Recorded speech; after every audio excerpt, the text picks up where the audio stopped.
Hi hello friends, అందరూ బాగున్నారా? అందరూ బాగుండాలి, అందరూ మేము ఉండాలి. ఈరోజు పాలకూర పప్పు వండి చూపిస్తున్నానండి. ముందుగా పప్పు, పాలకూర ఇవన్నీ కడిగి ఇందులో వేసుకుని ఉప్పు కారం కూడా వేసుకుని ఇప్పుడు ఇందులోనే కొంచెం టమాటా వేసుకుంటే చాలా సింపుల్గా ఈజీగా అయిపోద్దండి. ఈ వంట ఎలా చేయాలో మీకు చూపిస్తాను.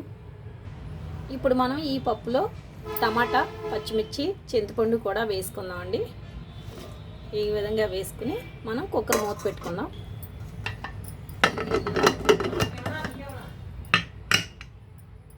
ఇప్పుడు మనం గ్యాస్ కూడా వెలిగించుకుందామండి. 3 విజిల్ వచ్చే వరకు ఉంచుకొని అప్పుడు మనం ఆఫ్ చేసుకోవాలి.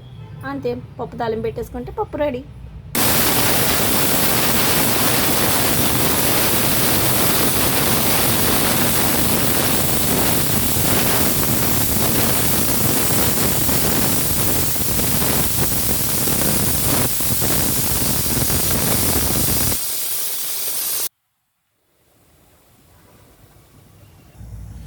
మనం పప్పుకి ఇప్పుడు పోపు పెట్టుకుందామండి. స్టవ్ వెలిగించుకుందాం.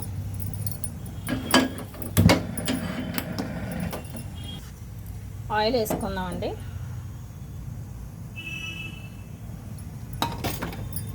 ఇప్పుడు మనం అందులో కొంచెం జీలకర్ర, ఆవాలు,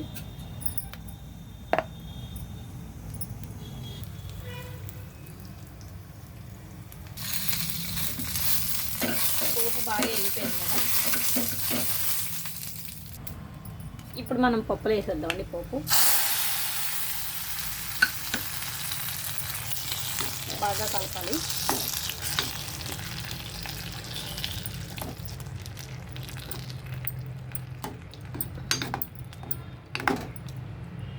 అంతే, పప్పు రెడీ. నచ్చినట్టయితే లైక్ చేయండి, షేర్ చేయండి, సబ్స్క్రైబ్ చేయడం మాత్రం మర్చిపోకండి. Okay friends, bye.